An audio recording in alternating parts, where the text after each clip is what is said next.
Desde Cartagena, Colombia, sus amigos de la Iglesia Cristiana La Santa Unción, donde la santidad conviene a la casa del Señor, le invitamos a escuchar esta enseñanza y oramos a Dios para que sean transformados los corazones y preparados para este último gran llamamiento al arrepentimiento. Pedimos a Dios para que les hable con este mensaje y se acerque más a Él por medio de nuestro Señor y Salvador Jesucristo. Ven y sumérgete en el río de su Espíritu.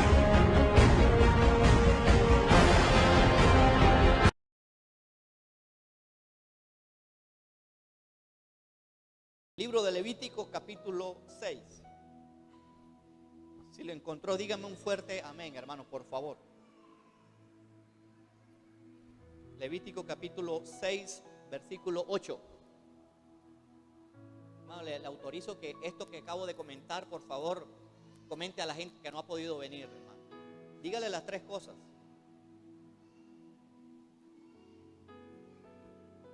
Libro de Levítico, capítulo 6. Versículo 8.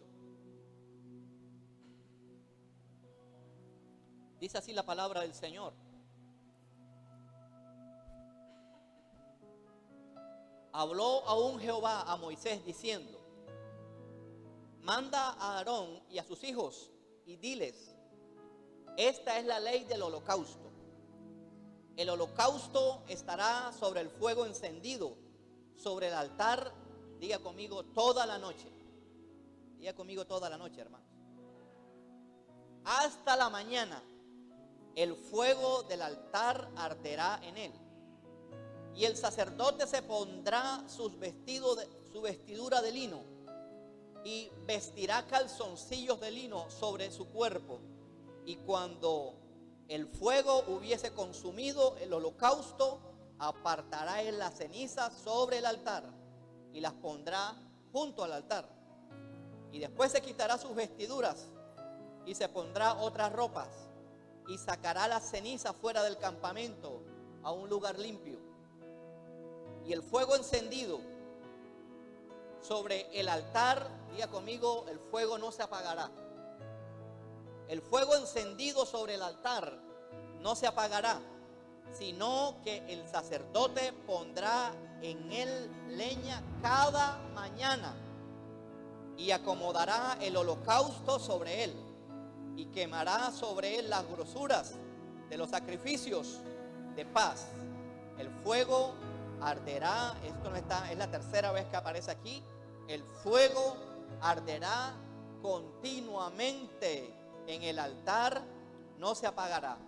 Señor, te damos toda la gloria y toda la honra, Señor, por tu preciosa palabra.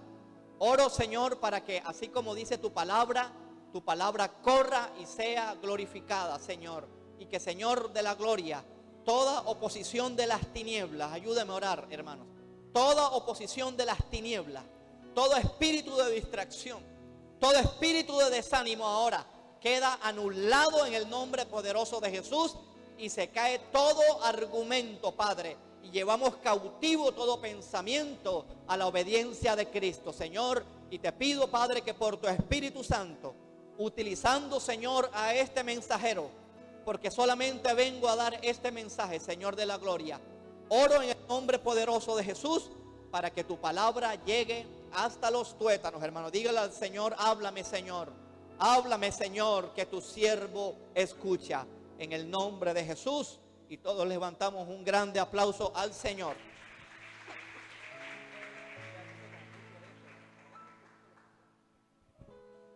Bien, hermanos, quiero hablar como tema en esta mañana, no sé si le ponga fuego en el altar o le ponga hombres de altar. Voy a hablar ese tema, fuego en el altar. Así se va a llamar el tema de hoy. Y usted va a yo creo que al final, hermano, va a tener, hermano, algo bien completo con las cosas que acabo de decir en esta mañana. Bien, la palabra altar solamente en el Antiguo Testamento, para que usted pueda tener la dimensión de la importancia del altar, solamente la palabra altar aparece casi 400 veces en el Antiguo Testamento. Entonces, si aparece 400 veces en el Antiguo Testamento, quiere decir que esta palabra ocupa un lugar muy importante en el corazón de Dios. La palabra altar. Hemos crecido en la religión y la religión lo que ha hecho ha sido trastocar el verdadero concepto de muchas cosas que tenemos de Dios. Una de ellas es el tema del altar. Y si usted todavía no le ha sido revelado el evangelio, usted piensa que este lugar o la mesa de donde el cura hace su ceremonia es un altar. Esto no es un altar. Esto es una mesa, esto es un atril. El altar no tiene nada que ver con poner velas. El altar no tiene nada que ver con tener una Biblia abierta. El altar no tiene nada que ver con tener una imagen, un escapulario, un rosario allí colgado. El altar no tiene nada que ver con eso. De hecho, que podemos ver a lo largo de la Biblia de cómo el diablo falsifica la verdadera adoración a Dios a través de falsos altares, de altares paganos, porque el diablo sabe el poder de tener un altar genuino a Dios. Amén. ¿Cuántos están de acuerdo a esto que estoy diciendo? Más allá, hermanos, de lo que la Biblia enseña, más allá de lo que la Biblia enseña de la forma del altar, usted va a encontrar que en la Biblia el altar más común era el altar de roca, de piedra, era piedra sin cortar, como tipificando la Biblia que a un lado las obras humanas. El altar en la Biblia, escucha, realmente la palabra altar significa un lugar de adoración. La palabra altar significa un lugar de oración. La palabra altar significa un lugar de sacrificio, un lugar de entrega, un lugar de ofrenda y un lugar de muerte. Y el altar también simboliza un lugar de protección. Subraye esto porque, escríbalo porque quiero resaltar todo esto. De verdad, hermano, el propósito del mensaje de hoy es que usted salga de aquí levantando un altar de oración, de adoración a Dios. ¿Cuántos le aplauden al Señor?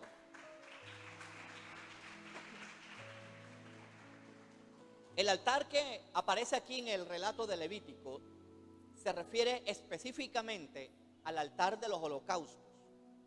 Después de la entrada al tabernáculo, que la entrada significa la puerta, Jesús es la puerta a la presencia de Dios. Después de la entrada al tabernáculo, con lo primero que se encontraba en el Antiguo Testamento era con el altar de los holocaustos, como diciéndonos la palabra de Dios, o cómo no, diciéndonos exactamente que no hay otra manera de acercarse a Dios si no es a través del altar de los holocaustos. Y el altar de los holocaustos representa a Jesucristo. No hay otra manera de acercarnos a Dios, no es por villancico, no es por novenas, no es por mandas, no es por la Virgen, solamente es a través de nuestro Señor Jesús. Apláudale que Él vive. Y ese altar de los holocaustos era un lugar de sacrificio. Allí se sacrificaban y se quemaban todos los animales para ser sacrificados. Ese lugar, a no ser que estuviera el arca mudándose, ese lugar, una vez prendido, una vez mantenido. ¿Cuántos dicen amén, hermano? Una vez encendido el altar, una vez prendido el altar. Ahí en tres partes de este pasaje se nos habla de que el fuego debe arder continuamente. O sea, era una responsabilidad de los que trabajaban en el tabernáculo, de los sacerdotes, de los levitas, tener encendido el altar. Hermano, ¿y qué de ahora que estamos en otro tiempo de la gracia? Ya no necesitamos de esos sacrificios antiguos. Quiero recordarte que tú y yo somos real sacerdocio y en consecuencia tenemos el deber, la capacidad, la obligación de mantener el altar de oración 24 horas al día. ¿Cuántos dicen amén? Guayayay. ¿Cómo está tu altar de oración? ¿Hemos reemplazado acaso el altar por eventos en la iglesia, hermanos? La oración que se hace en este lugar no puede reemplazar tu altar personal. ¿Cuántos dicen amén, hermano? La lectura de la Biblia que se haga en este lugar no puede reemplazar tu altar personal. Tu adoración en este lugar no puede reemplazar tu altar personal. ¿Cómo está tu altar personal? Si aquí nos dice la Biblia que debía arder 24 horas. En otras palabras, esto me dice que no hay vacaciones espirituales en Dios. Yo no escuché nada, hermano. Hoy veo la iglesia más callada que antes, hermano. Te lo voy a volver a repetir. No hay vacaciones espirituales en el reino. Si se mete un festivo, vamos a ayunar. Si se mete la Navidad, yo les digo un secreto que algunos lo saben. Y por eso, hermanos, que es que quiero aprovechar tanto el tiempo. Yo no sé de dónde saqué todo esto, si era de que venía todavía de la religiosidad, del paganismo. Hermano, me convierto, entre comillas, al cristianismo. Y llega Navidad y yo no oro. Yo mengo en la oración. Porque como todo estaba bonito, todo estaba lleno de luces. Y yo decía, no, en enero comienzo, los primeros días de enero. No, primeros días de enero, hasta después de marzo, abril era que cogía. Y ya ahora grande, espiritualmente, yo me pregunto, ¿de dónde saqué yo esa barbaridad? Era una barbaridad. Y te estoy hablando que ya estaba en el Evangelio. Entonces, mis amados hermanos, nada puede reemplazar la presencia de Dios. Porque el altar que usted habla aquí representa la presencia de Dios. Representa la protección de Dios. Quienes quieran ser protegidos aquí, no descuiden el altar personal. Si aquí esto me habla las 24 horas, entonces esto me está hablando de que tiene que hacer algo continuo. Yo no sé si usted ha llegado al nivel de estar orando mientras está durmiendo o mientras está dormido. Yo no sé, hermanos, si usted cuando se duerme es una piedra, hermanos, y allá va. Y se levanta y lo primero que hace es abrir la nevera porque tengo hambre. Hermano, su primer pensamiento tiene que ser Dios. Su último pensamiento en la noche tiene que ser Dios. El mensaje de hoy es para que nos volvamos hombres de altar. A Dios no le gusta la religiosidad ni la religión. Y todos estos hombres, que algunos, voy a mencionar algunos ahora en la Biblia, todos estos hombres que usted va a escuchar, eran hombres de altar. Hermanos, ¿dónde está su altar cuando celebramos el servicio los jueves? ¿Qué hace usted cuando celebramos el servicio los jueves? ¿Dónde pone usted ese altar de adoración? Dudo mucho que esté adorando e intercediendo como aquí estamos orando e intercediendo. Y si usted lo puede hacer, pues su deber es estar en la congregación. Yo creo, hermano, que hoy necesitamos, hermanos, replantear y que por favor miremos, hermanos, que la palabra que se está predicando no entre por este oído y salga por otro, como convertir oidores olvidadizos. Lo crea. Aunque usted no lo crea, usted puede estar trabajando y usted puede estar orando. Usted puede estar trabajando en el computador. Usted puede estar trabajando en el computador y tener un altar encendido. No le mueva nada, por favor. Súbele nomás al volumen de los parlantes, nada de... Usted puede estar, hermanos, trabajando en el taxi y manteniendo un altar encendido. Usted puede estar en su negocio, en sus ocupaciones, en sus estudios, sin distraerse y mantener el altar para Dios. ¿Cómo lo hago, hermano? No sé, pero usted lo tiene que aprender. Esto no se trata ahora de que va a orar y va a descuidar su trabajo secular. Hermanos, Dios a usted le da la capacidad, a uno le da la capacidad para que hagamos lo que hagamos, nuestro corazón siempre esté pendiente al Señor. Eso es un altar, hermanos. No podemos, hermanos, pensar que tenemos el cielo ganado solamente por venir aquí a la iglesia un domingo y por hacer el discipulado. Honestamente, tú te puedes hoy preguntar, bautizados aquí o no bautizados, te puedes preguntar cómo está tu altar de oración. Pudieras hacer un balance. ¿Cómo ha estado tu altar personal en este año 2015? ¿Cómo está tu altar? ¿Cómo está tu comunión con Dios? Hermanos, hay una gran responsabilidad de mantener el altar ardiendo. Esto era leña. Si trasladaban el tabernáculo, el altar obviamente lo apagaban, pero el altar, cuando lo ponían, altar prendido, altar mantenido. Y no era aceptable que el altar, el fuego del holocausto se debilitara, sino que tenía que ser algo constante y continuo. Aquí hay una gran verdad espiritual, y es que nosotros tenemos al Espíritu Santo dentro a partir del momento en que aceptamos a nuestro Señor Jesucristo como nuestro único Señor y Salvador. A partir de ese momento somos encendidos. ¿Qué estás haciendo con la leña? Hermano, yo no cocino con leña, yo cocino con gas natural. Esto es simbólico. La leña que usted le tiene que echar al altar para mantenerla activa se llama la oración, se llama el ayuno. Esa es la leña. Se llama la lectura de la palabra,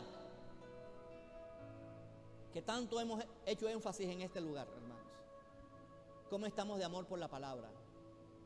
Lo siento mucho por lo que te vaya a decir. De pronto haga resbalar tu religión y la haga en pedazos. Si tú no amas la palabra, dudo mucho que ames a Dios. Y si dices que amas a Dios, ¿dónde está la palabra? Y si dices que amas a Dios, ¿dónde está tu vida de oración? Y si dices que amas a Dios, ¿dónde está tu vida de congregación? Y si dice que amas a Dios, ¿dónde está tu vida de consagración? ¿A cuántos Dios les está hablando, hermano? Aleluya. Esto es 24 horas. Al camarón que se duerme se lo lleva la corriente. Y el cristiano no debe ser un camarón dormido. Tiene que ser un pez despierto que luche contra la corriente de este mundo pecaminoso. Ahorita viene el relajo, hermanos, de a la gente que forzadamente se consigue las primas con su trabajo. Ahorita viene el gancho de las propagandas para hacer que te gastes la prima en lo que no es pan. No le des gusto al comercio. Invierte el dinero en algo que tú puedas utilizar en la casa. ¿Usted no ha notado las propagandas de Navidad de la radio y de la televisión? ¿Saben a qué se ha traducido la Navidad? En algo impersonal. Préstele atención a esos mensajes. 1000 felicidades, pero nunca mencionan la fuente de la felicidad. Paz y bendición y prosperidad, pero nunca mencionan a Jesús. ¿Por qué? Porque el diablo quiere que a Jesús lo veamos como algo sin forma. Unos cuantos más, unos cuanticos, empiezan a vivir religiosamente en este tiempo. Y después en enero otra vez con el paganismo y con la religión. ¿Por qué? Porque no tienen idea de lo que es un altar levantado. Tú no puedes reemplazar el altar por novenas. Ahorita, hermano, con asombro, hermano, pudiéramos estar viendo novenas evangélicas bajo la excusa ¿cómo llamarle? De contrarrestar las otras novenas. Tú no necesitas nada de eso. Tu vida de oración tiene que ser 365 días al año. Entonces volvámonos a la Semana Santa. ¿Y el resto de año qué? No llevamos una vida consagrada a Dios. Hombres de altar eran estos hombres que usted va a escuchar ahora. En pocos versículos se nos está hablando de fuego en el altar. ¿Se ha preguntado por qué aparece fuego tantas veces o se hace ese énfasis? porque el fuego representa calor, representa ardor. ¿Cuántos están ardiendo de amor por Dios aquí? A ver, usted lo sabe. Si usted es de los que están adorando y está así, y está con el celular, usted no tiene ardor por Dios. Si usted es de los que hay que empujarlo para que se congregue, usted le hace falta ardor por Dios.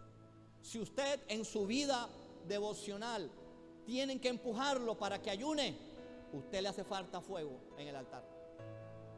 Tiene el altar, pero no tiene fuego. El fuego nos habla de pasión.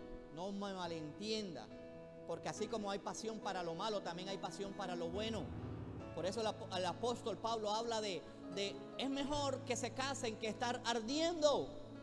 Ardiendo, ¿a dónde? No en el corazón, en otro lugar. O sea, esto nos habla de pasión sexual entre los futuros esposos. Entonces es válido decir que esto también tiene que ver con esa pasión por las cosas de Dios, que ardamos. Yo quiero volver a preguntarte, ¿cómo está tu altar? ¿Estás desesperado cuando no has podido orar y necesitas orar? ¿Eso te desespera? ¿Te desespera cuando no has podido leer la Biblia y estás mal y buscas un lugar para apartarte para Dios? ¿Dónde están los hombres de altar? Queremos ver, hermanos, la gloria de Dios. Queremos ver, hermanos, el poder de Dios en nuestras vidas, así como en antaño. Pero se nos olvida que estos hombres eran hombres de altar. Eran hombres de 24 horas de altar. Me asombra el profeta Elías. Me asombra Moisés. Me asombra tanta gente en la Biblia que eran hombres de altar. Hombres que no solamente rezaban cuando tenían un problema, sino que siempre. Por algo, el apóstol Pablo le dice a Timoteo, aviva el fuego. ¿Por qué será que Pablo le dice a Timoteo, aviva el fuego? Quizá Timoteo estaba apagándose. Quizás Pablo estaba contemplando la posibilidad de que este muchacho es muy joven, está muy metido en las redes sociales, yo no escuché nada, se la pasa chateando mucho. Como no te pongas la pila, Timoteo, se te va a apagar el fuego. Dígale al hermano, ponte las pilas. Tanta enseñanza en la Biblia, hermano, para que ignoremos lo que nos puede pasar por tanta distracción. Esto es de mantenerse. ¿Por qué a la iglesia le ha costado entender que esto de la presencia de Dios, del servicio a Dios, son 24 horas? En otras palabras, hay que estar dispuesto para Dios en mantener un altar encendido para Dios. Dudo mucho que aquí más de uno pueda orar cuando juega la selección, hermanos. Cuando juega el Real Madrid con el Barcelona o con cualquier otro equipo chimbo. Nada de eso es más grande que el poder de la oración. Y que el cristiano está distraído por esas bobadas. Son bobadas. ¿Sabías que así como hay altar genuino, así también hay altares paganos? ¿Ustedes no ven cómo el cristiano hoy en día se pone la camiseta? Están levantando un altar pagano. ¿Usted no se da cuenta cómo se anima por un partido de fútbol? Porque tienen más corazón para un altar pagano que para Dios. Yo no escuché nada, hermano. Hay dos altares. ¿El de Dios o el del diablo? Hermano, ¿no hay altares intermedios? No, mi hermano, a Dios no le gustan las cosas intermedias. O amas a Dios o lo odias. O amas más a Dios o amas más a tus padres. A los dos de la misma manera no. Hermano, ¿podemos amar a nuestros padres? Por supuesto, eso no es el mensaje. El mensaje es que no puedes tener a dos señores. ¿O cuántos aquí se atreven a amar a dos mujeres de la misma manera? Olvídate. A dos hombres. Siempre será un corazón dividido. Un corazón que o ama más a uno o ama más a otro. Esto es de radicalidad. por eso Jesús dijo que es imposible amar a Dios y a las riquezas. Y los fariseos se sorprendieron cuando Jesús les dijo que era más fácil que un camello entrara por el ojo de una aguja, que era más fácil que se condenara a un rico. Jesús no se equivoca. Y los ricos, si no le entregan su corazón al Señor, que por lo general nunca se lo van a entregar a Jesús, eso está ahí por algo. Es porque al rico le cuesta amar a Dios más que a sus riquezas. ¿Por qué? Porque su altar son las riquezas. Pero bien, como en este lugar no hay ricos materiales, digámoslo así, multimillonarios, ¿cuáles son las cosas que están robándote tu altar? ¿Cómo está tu altar de oración? ¿Cómo está tu altar de devoción personal? ¿Lo vas a recuperar en esta mañana? ¿Puedes ponerlo en un lugar correcto? Veía a este compañero mío de colegio distraído y sé que tiene que ver con alguien de la iglesia. No vi nombre, pero lo digo porque puede ser usted el que se está dejando llenar por eventos sociales.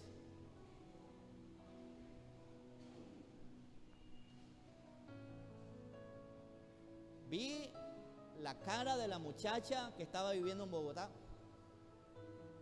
Le pediré a Dios dirección si es ella, y si es ella se lo voy a decir. Contenta por sus logros académicos, porque estaba en una ciudad grande. Y yo lo veo así, ese orgullo por dentro de tener logros, pero estaba en burro.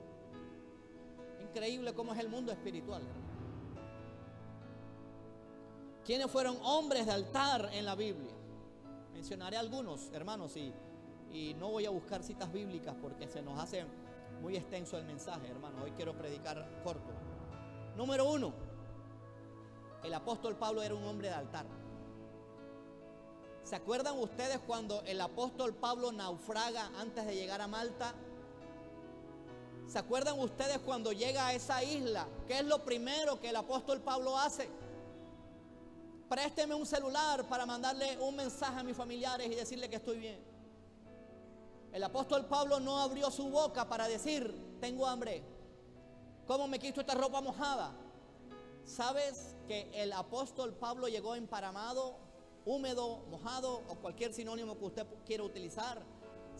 ¿Qué fue lo primero que hizo este hombre de altar? Se acercó a una fogata. ¿Usted cree que ese fuego allí está por casualidad? Y como esa fogata se estaba apagando, dice Hechos 28 que Pablo buscó ramas secas. Las leñas que están allá en Levítico 6. ¿Sabes de qué le sirvió a Pablo los que se han leído Hechos 28 y Hechos 29 y Hechos 30? ¿Saben lo que le salvó? Por eso que había dicho al principio que el altar es un símbolo de protección. Los que se han leído los que se han leído Hechos, saben que a Pablo, después que coloca las ramas secas, Pablo le pica una serpiente. Y dice la Biblia que los nativos estaban esperando que Pablo botara espuma por su boca a ver si. Eso es ser torturador, hermano. Eso es ser masoquista. Eso es ser, no sé cómo llamarle. O sea, a Pablo le pica una culebra y los nativos, en vez de ayudarle, mira, ahorita en 15 segundos empieza Pablo a retorcerse. ¿Sabes por qué no le pasó a Pablo nada? Porque Pablo era un hombre de altar. ¿Cuántos le aplauden al Señor, hermano?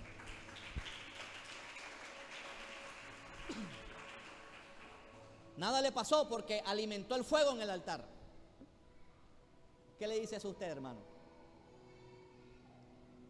Número 2. ¿Quiénes más fueron hombres de altar? Bueno, quise mencionar a Pablo porque me ministró esto, pero debería ser el último, porque, bueno, voy a mencionar algunos personajes aquí de manera como aparecen en la Biblia. ¿Quiénes más fueron hombres de altar en la Biblia? La primera vez que aparece altar en la Biblia es en Génesis, capítulo 8, después del diluvio. Eso no está en vano. O sea, después del diluvio, Dios salva a Noé de esa generación pecadora. Noé sale de ese juicio de Dios Y viene y lo primero que hace Noé es levantar un altar. Este altar puede significar muchas cosas. Es decir, Moisés iba a experimentar un nuevo comienzo. Cuando usted vaya a comenzar algo, hermano, levanta un altar. De hecho, que lo tiene que tener levantado siempre. Pero hay cosas que son radicales en nuestras vidas que necesitamos tener altares levantados por nuevos comienzos. Se había acabado la humanidad y ahora Noé, que sí es, algunos dicen que no es, pero Noé sí es un chiste, después le explico. Levanta un altar por nuevos comienzos. Este altar representa también la misericordia de Dios. Y qué extraño que la Biblia dice que el que está en Cristo, nueva criatura es, nuevos comienzos tiene. He aquí las cosas viejas pasaron, he aquí todas son hechas nuevas. Entonces, dado que en Cristo somos nuevas criaturas y tenemos un nuevo comienzo, debemos tener siempre un altar de oración levantado. Moisés no exclamó, qué suertudo soy. Un nuevo comienzo puede ser el matrimonio. No se mande a casarse a la topa tolondra, levanta un altar si ella es, o si él es, o no es. Si él no es, entonces no es. Hermano, ¿cuán serio es esto, hermanos? Mudarse, comprar una casa, endeudarse, tomar decisiones grandes. Usted tiene que siempre que levantar un altar. Y no, Señor, yo no me voy a mover por emociones. Yo seré un hombre de altar, le pediré permiso a Dios. Si voy a evangelizar a tal lugar, a ver si Dios me aprueba. Hombres de altar, dígale al hermano, hay que ser hombres de altar. Aleluya. ¿Cuántos Dios les está hablando, hermanos? No se mande así, hermano. Usted tiene que siempre, hermano, estar siempre orando. Pero hay momentos, mis amados hermanos, en que ese altar usted lo tiene que reforzar. Señor, esa es la carrera que yo voy a estudiar, que tú quieres que yo estudie. Esa es la pareja que tú tienes para mi vida. Ahora vemos una cantidad de niñitas y de niñitos que no tienen la madurez para empezar un noviazgo. Yo no escuché nada, hermano. Ese es el bombardeo que tenemos por la televisión. Y porque se parece a Justin Bieber, a Madonna, yo no sé a quién más, ese es el otro, ese que a usted le gusta. No, hermano, esto es de vida o muerte. Hay que ser hombres de altar y mujeres de altar. Número 2. ¿Qué otro hombre grande de altar encontramos en la Biblia? Nada menos y nada más que Abraham. Abraham, Dios le mueve la silla a los 75 años. Pregúntale la edad al hermano, ¿tú cuántos años tienes? ¿Por qué te consideras viejo? ¿Por qué te estás considerando derrotado ya? ¿Por qué te estás considerando que ya no vas a alcanzar lo que Dios te ha mandado a hacer? ¿Por qué? ¿Sabes, hermanos? Si creen que este relato de Abraham es un pasaje de relleno en la Biblia, quiero decirte que no. A los 75 años Dios le dice, sal de tu casa, sal de tu tierra, sal de tu parentela.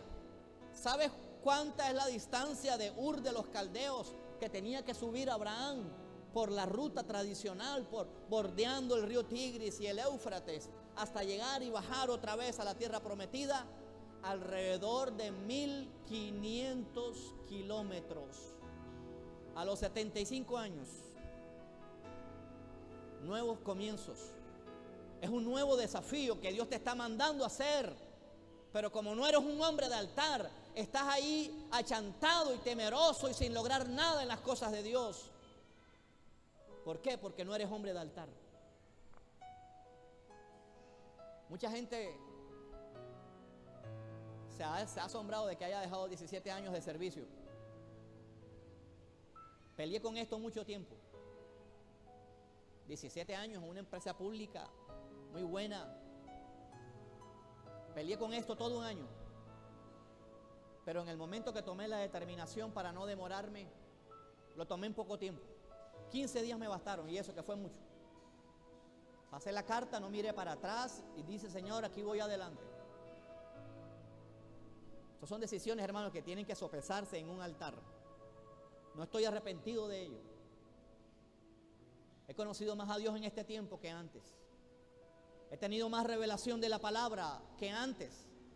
Y este es un precio, hermanos, que yo no voy a echar para atrás, hermano. He tenido más afinado el oído para la voz de Dios que antes. Hombres de altar, hermano, a los 75 años, ¿qué abuelito quiere salir de su finca?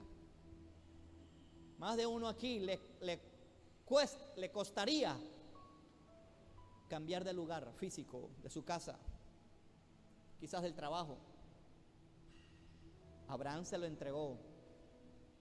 Por algo Dios le dice a Abraham: sabes, yo sé que en tu casa te pueden maldecir por esto. No te preocupes. Maldeciré a los que te maldigan. Pero a los de tu familia que te bendigan, yo los voy a bendecir. Esa promesa la tenemos nosotros, porque en Abraham somos benditas todas las familias de la tierra, hermano. Aleluya. No le tengas miedo a la maldición del vecino, a la maldición de la vecina que es bruja. No le tengas miedo. Pero eso sí, asegúrate que tú eres un hombre o una mujer de altar, porque ande no, hasta un estornudo por accidente de esa vecina tuya te cae. Entonces no le tenemos que tener miedo a lo que nos pueda hacer el diablo, porque nosotros tenemos dentro el Espíritu Santo, y el Espíritu Santo es más grande que el príncipe de este mundo, hermano. Apláudale al Señor, hermano.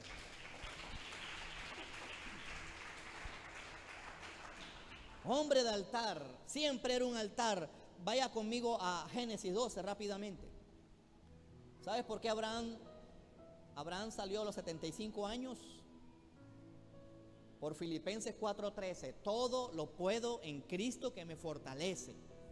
75 años caminando, montando burro, camello, caballo, con los bienes, con los corotos, con la esposa, con el sobrino Lot, que no se lo ha debido llevar, pero así está en la Biblia que se lo llevó.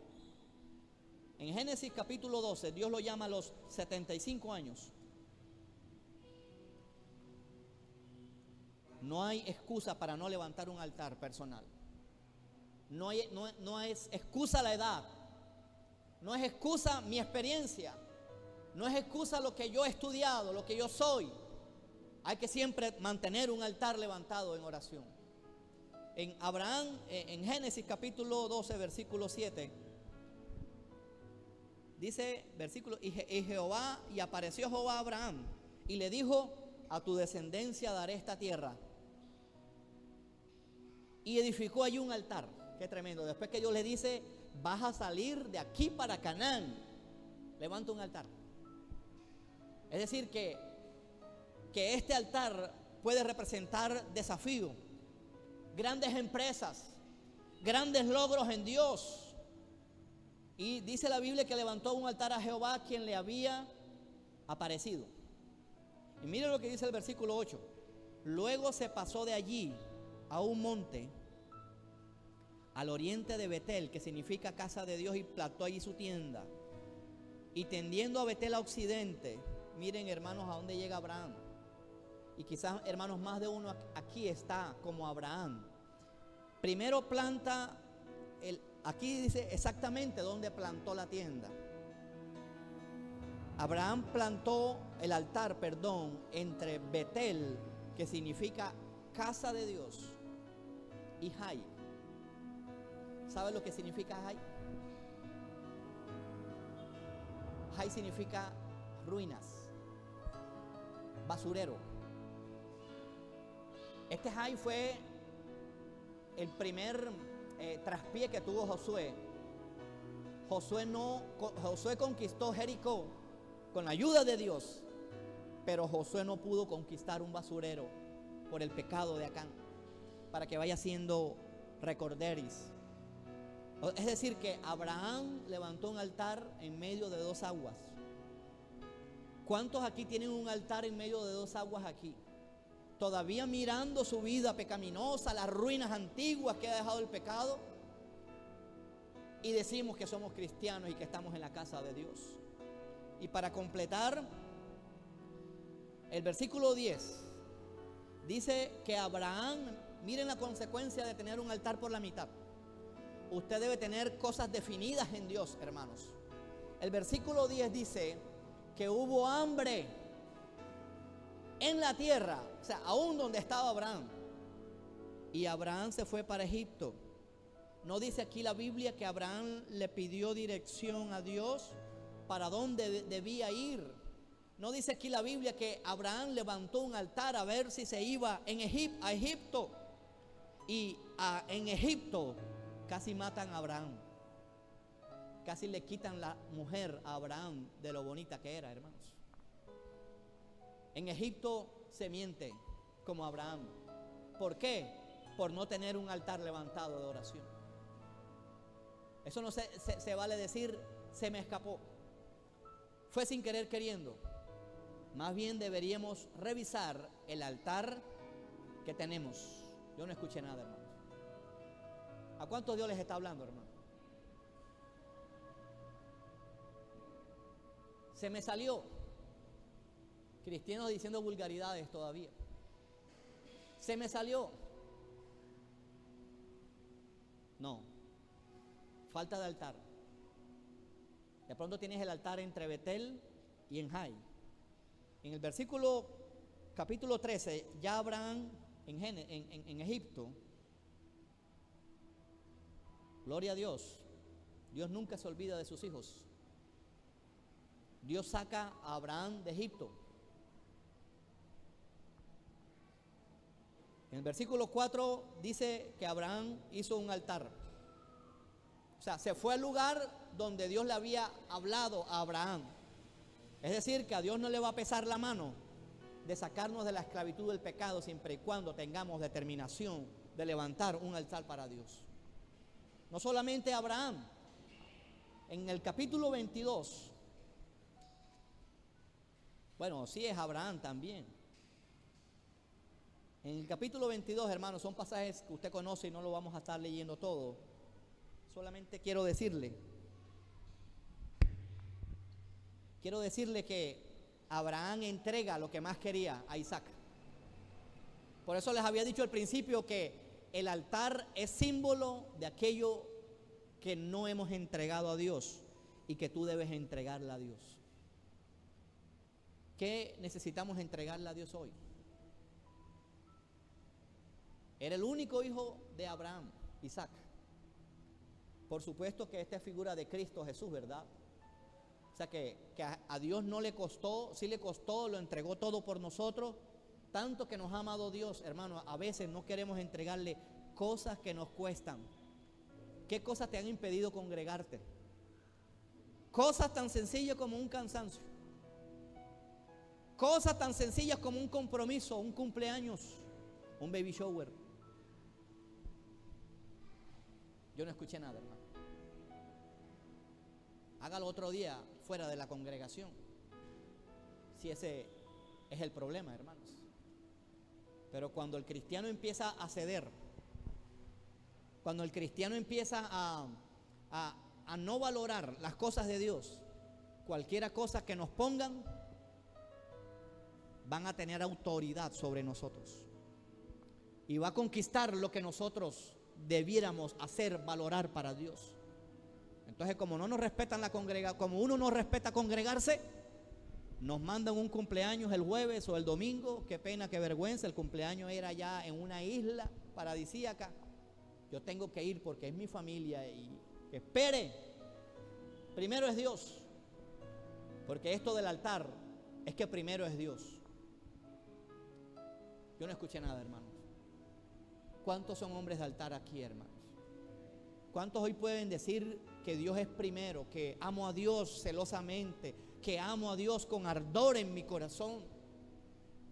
Posponemos muchas veces a Dios por tantas cosas. Génesis 26, otro hombre de altar, Isaac.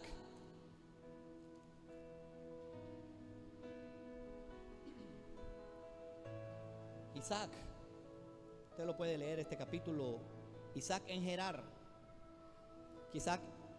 Quizás Isaac pueda representar el cristiano que está viviendo momentos de necesidad, de escasez. Quizás Isaac pueda representar el cristiano que está, que nada le sale bien. Porque aquí usted va a leer, después hubo hambre en la tierra, después de la primera hambre que hubo en los días de Abraham, o sea, en el capítulo 13. Y fue Isaac a Abimelech, rey de los filisteos en Gerar, y se le apareció Jehová y le dijo: no desciendas a Egipto, habita en la tierra que yo te diré, habita como forastero, etcétera, etcétera, etcétera. Y viene aquí en el capítulo 6, en el versículo 6, o ahí usted va a encontrar varios versículos en donde, por ejemplo, aquí dice, vamos a leerlo desde el versículo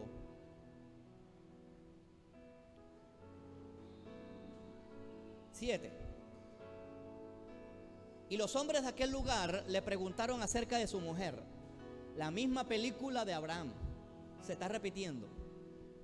Y él respondió: es mi hermana, o sea, mintiendo, porque tuvo miedo de decir es mi mujer, pensando que tal vez los hombres de aquel lugar lo matarían por causa de Rebeca, pues ella era de hermoso aspecto. Sucedió que después que él estuvo allí muchos días, Abimelech, rey de los filisteos, mirando por una ventana, vio a Isaac que acariciaba a Rebeca, su mujer, no su novia. Y llamó a Abimelech a Isaac y dijo: he aquí, ella es de cierto tu mujer. ¿Cómo pues dijiste es mi hermana? E Isaac le respondió: porque quizás moriré a causa de ella. Y si usted le lee los versículos siguientes, aquí usted va a encontrar en el versículo 19, versículo 17 mejor, dice: e Isaac se fue de allí y acampó en el valle de Gerar y habitó allí. Y dice el versículo 18: y Jehová volvió a abrir Isaac los pozos de agua que había abierto en los días de Abraham su padre y que los filisteos habían cegado. ¿Sabe lo que era un pozo en la antigüedad? Un pozo en la antigüedad era símbolo de vida o muerte. O tenías un pozo o te morías. O tenías un pozo de bendición, de agua, como le quiera llamar, o tu familia iba a pasar necesidad. Y viene aquí en el versículo 18, dice que los filisteos habían cegado después de la muerte de Abraham y lo llamó por nombre que su padre lo había llamado. Pero cuando los siervos de Isaac cavaron en el valle y hallaron allí un pozo de aguas vivas, vinieron los pastores de Gerar, riñeron con los pastores de Isaac diciendo: el agua es nuestra. Este es para otro mensaje. Por eso llamó aquel nombre Pozo Esec, porque habían altercado. Y Abraham no se desanimó, hermanos, por la escasez. Yo no escuché nada. ¿A cuánto le desanima la escasez, hermano? Dice aquí la Biblia que Abraham dice: Isaac, me cerraron los pozos los filisteos, me despidieron del trabajo. Bueno, yo voy a abrir otro pozo. Yo no escuché nada. Yo voy a seguir insistiendo con una hoja de vida. Y también riñeron sobre él y llamó su nombre Sidna. Y se apartó de allí y abrió otro pozo. ¿Cómo era de insistente Isaac? Dios mío, creo que nos hace falta esa insistencia de Isaac a los cristianos. Y se apartó de allí y abrió otro pozo y no riñeron sobre él y llamó su nombre Rehobot, porque ahora Jehová nos ha prosperado y fructificaremos en la tierra. Y de allí subió a Beerseba. Y el versículo 25 dice que Isaac edificó un altar en medio de la necesidad, en medio de la escasez. ¿Dónde está el altar que hemos edificado? Si hay dificultades económicas, laborales, ¿dónde está nuestro altar, hermanos? Más bien, hermanos, la permanencia en esa dificultad pudiera ser la falta de altar. Hermano, yo tengo el altar levantado, no te preocupes. Te va a venir tu Rehobot y ya nunca más se te va a cerrar ese pozo. ¿Cuántos le aplauden al Señor? Hombres de altar, hermanos. Los muros se están cayendo, hermanos. Ya María pronto se va a graduar de administradora de empresa. Esta semana sustentó y esta semana le dijeron aprobada. porque todavía, hermano, falta un mes para que los muros se sigan cayendo. ¿Cuántos le aplauden al Señor, hermano? Aleluya. Allá mi hermano Oscar pasó en medicina.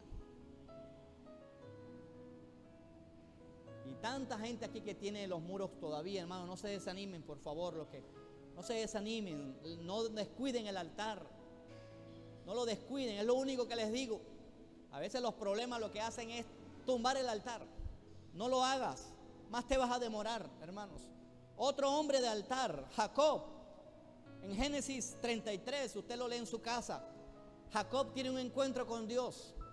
Dios le cambia el nombre, que pasó a ser tramposo, al hombre que lucha hombro a hombro con Dios, Israel. Jacob era hombre de altar. Es decir, Dios se le revela en Betel, y ahí en el versículo 3 del capítulo 35 dice exactamente Génesis que levantó un altar porque Dios lo libró de la angustia. ¿Cuántos han sido libres de la angustia aquí en este lugar, hermano? No descuides el altar, hermano. Otro hombre de altar, Moisés, en Éxodo 17, cuando pelea contra los amalecitas y los vence. Los amalecitas representan las obras de la carne. En otras palabras, si usted quiere vencer las obras de la carne, usted tiene que ser un hombre de altar. Yo no escuché nada. Esto no es agua bendita en el pañuelo. Esto no es quema de deuda en diciembre. Esto no es ungir las casas. Esto es ser permanentemente 365 días del año hombres de altar.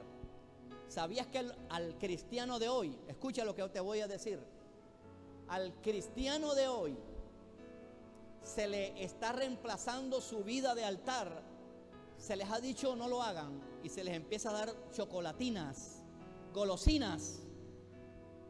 ¿Por qué? Porque eso llena.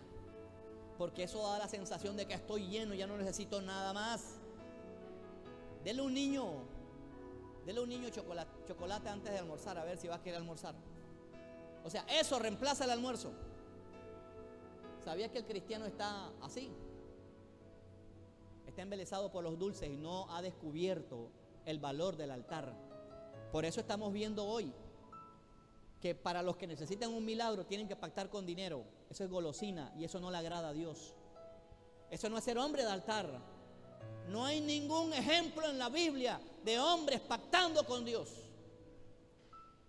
Pregúntenle a los falsos apóstoles de la prosperidad que se los muestre. Eran hombres de altar. Eso sí lo eran. Por eso que conquistaron grandes cosas, porque eran hombres de altar.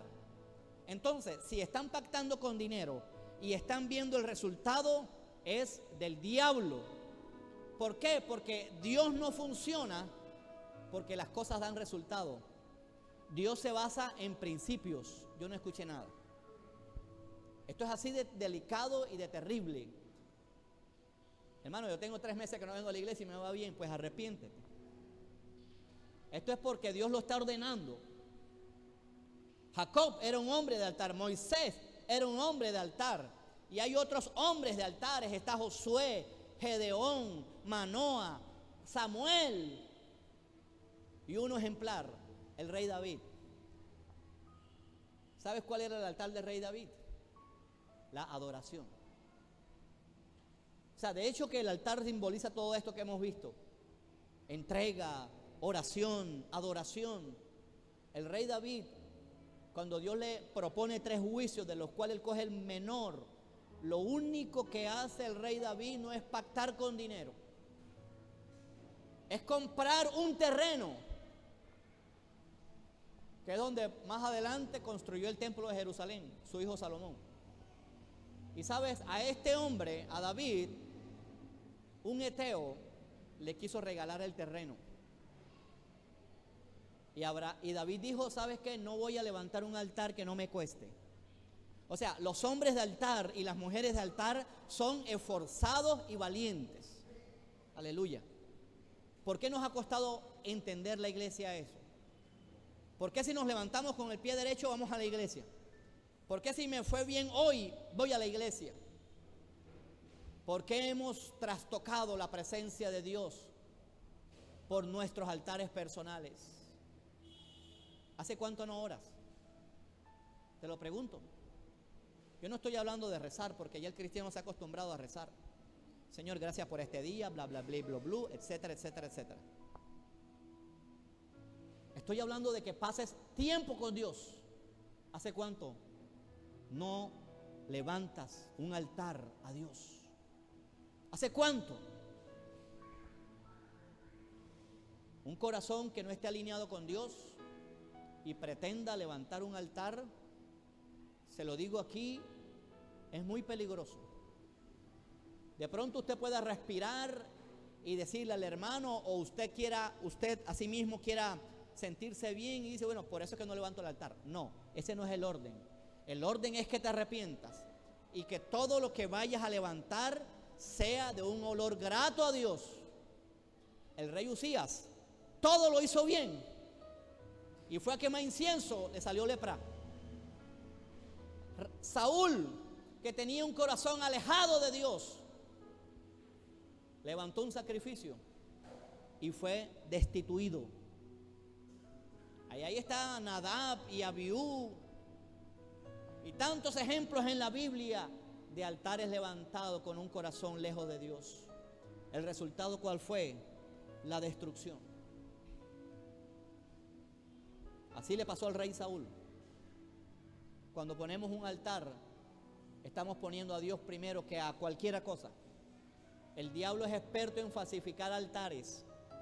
Ahí está Jezabel levantando altar a sus profetas de Baal y de Acera con su marido Acab. Ahí está el altar falso del rey Acaz, de Jeroboam. ¿Cuál fue el resultado? Destrucción y muerte. Yo creo, hermanos, que debe haber, a propósito del mensaje de ayer, más celo en la casa de Jehová. Les voy a exigir a los que están de servidores que les toca el jueves. Y si mi memoria no me falla, eso se les dijo al principio, que esa semana que ministra vengan el jueves. Esto es de excelencia al Señor.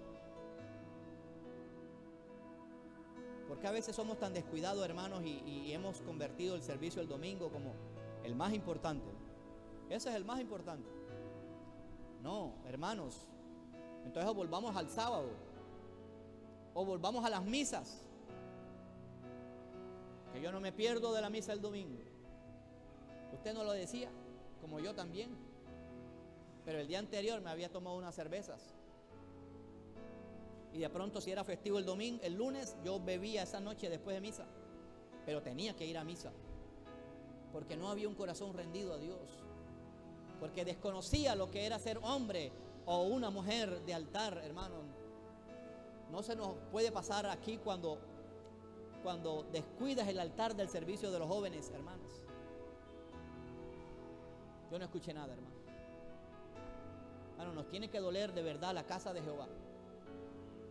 Nos tiene que doler el servicio a Dios. Y para ir aún más allá, quiero recordarte que no solamente es ministrar, es que tu vida tiene que ser una continua ministración a Dios. Por eso es que tú debes ser un hombre de altar. Aleluya. El diablo quiere mantenernos distraídos, porque el diablo es enemigo de los hombres de altar. Todos los hombres de altar en la Biblia fueron hombres esforzados, con oposición. ¿Cuál oposición has tenido tú, hermanos, últimamente? Te quiero recordar que el que no tenga oposición está caminando en la misma dirección que el diablo. Te lo voy a decir de nuevo. El que no tenga oposición, porque si el diablo es adversario, es decir, cada vez que tú das un paso, el diablo se te pone enfrente. El diablo es adversario. Los que pretendan aquí decir que son cristianos y no tienen oposición del infierno, estás caminando de brazos con el diablo. Van en la misma vía. Vas de gancho.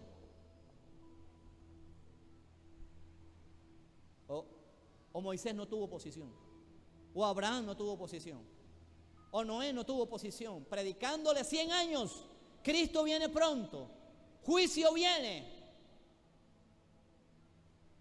hasta que Vino el agua, entraron en el arca y ya era demasiado tarde.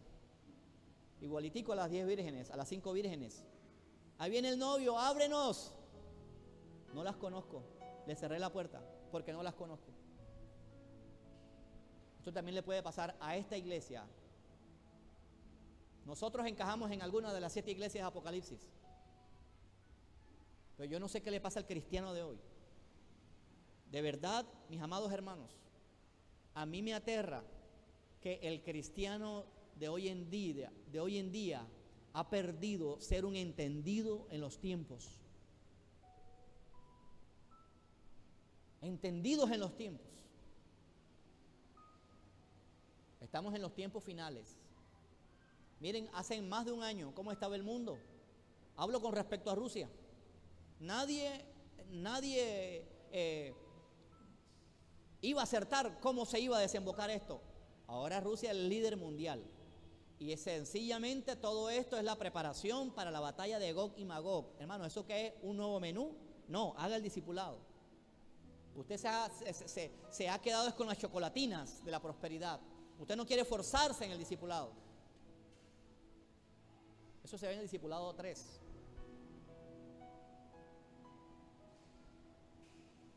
Nuestra carne es enemigo del altar. Siempre haciendo lo que nos da la gana.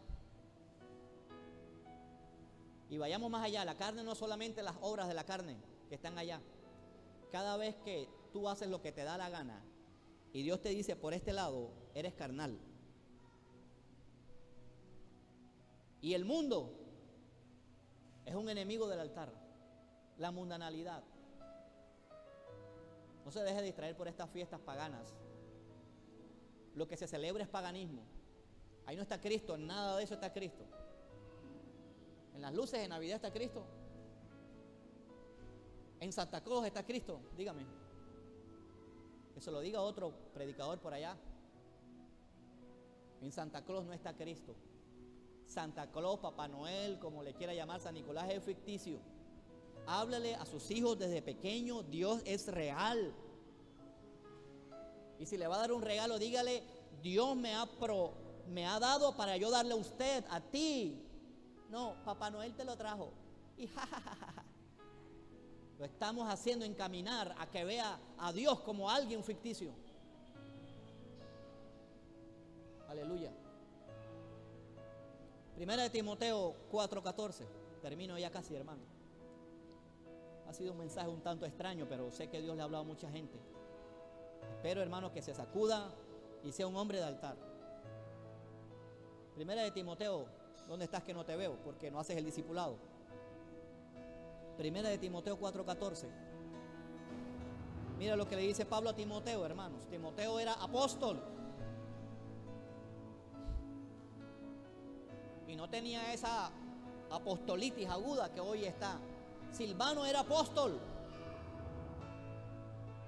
Pero Pablo era el último de los apóstoles, antes de Timoteo y Silvano. Después le explico, hermano. Mira lo que le dice un apóstol a otro apóstol.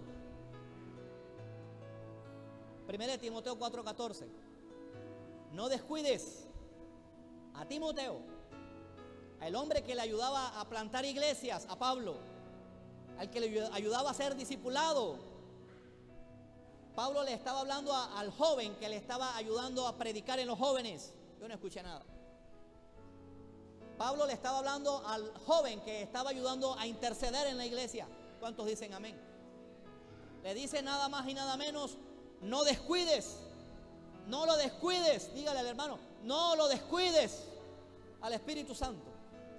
No descuides el don que hay en ti por medio que te fue dado mediante profecía con la imposición de manos del presbiterio. O sea, Pablo le estaba diciendo a Timoteo, no te descuides, Timoteo. O sea, Pablo estaba diciéndole a Timoteo la posibilidad de un descuido. Esto es mantenerse alerta, hermanos. Camarón que se duerme se lo lleva a la corriente. Y Pablo estaba contemplando la posibilidad de que Timoteo se pudiera ir apagando. Por eso en segunda de Timoteo, ¿dónde estás que no te veo? Y haga el discipulado. Por eso en segunda de Timoteo, capítulo 1, versículo 6. Pablo le dice al joven que estaba predicando a los jóvenes de la Santa Unción, a los que estaban intercediendo, a los que estaban haciendo el aseo, predicando, a los de la clase de niños, Pablo le dijo: por lo cual te aconsejo, Timoteo, que avives. ¿Cuántos han hecho sancocho de leña, de carbón, de todo eso, hermano? ¿Qué es lo que tenemos que hacer para que la leña se prenda más? Aviva el fuego, echarle fuego con un cartón, con una tapa de olla, es lo mismo. Hay gente que está esperando a que el carbón se ponga rojo y después es más difícil sacar fuego. Pues es lo mismo. Avivar es encenderle, es soplarlo. Hay gente así que hay que soplarla en la iglesia. No ayunan si no se convoca ayuno. No, hermano, usted tiene que estar avivado. Usted cada semana, usted tiene que decir: bueno, yo como estoy, carnalucho, santificado o qué. Si estoy carnalucho, voy a avivar el fuego. ¿Cómo estoy yo de congregación? Voy a avivar el fuego. ¿Cómo estoy yo de vida devocional? Avivar el fuego. Esto no es: hermanito, oren por mí. No, eso no es así. Oren por mí, ¿para qué? Para que ores, si el que tienes que orar eres tú. Ores, ¿por qué? Para que leas la Biblia, si el que la tienes que leer eres tú. Es lo que le está diciendo Pablo a Timoteo: tú aviva el fuego. Y los que aquí están ya recibieron a Cristo en su corazón. ¿Qué más fuego quieres, hermano? Prendido. Ya tú estás encendido. Lo que tú tienes que hacer es tener la responsabilidad, la determinación de: hoy voy a echar fuego con oración. Hoy voy a avivarme con oración. Esto no es si tengo ganas. Esto no es si hace calor o si hace frío. Esto es avivarse porque sí. No, hermano, no podemos caer en ese paternalismo espiritual que lo que está haciendo es a una iglesia sin formación, a una iglesia sin huesos, puro músculo, y no tienen hueso. ¿Se ha puesto a pensar si usted solamente fuera músculo? Usted fuera una gelatina ahí tirada. Pero porque tiene hueso, tiene consistencia. Entonces, ¿qué toca hacer? Avivar el fuego. O sea, es una responsabilidad. Pablo le dice a Timoteo: ¿sabes qué? Tú estás listo. Tú predicas bien, tú sabes orar, estás recibiendo capacitación en el discipulado. Mi hermano, el resto te toca a ti. ¿Cuánto le da un aplauso al Señor, hermano?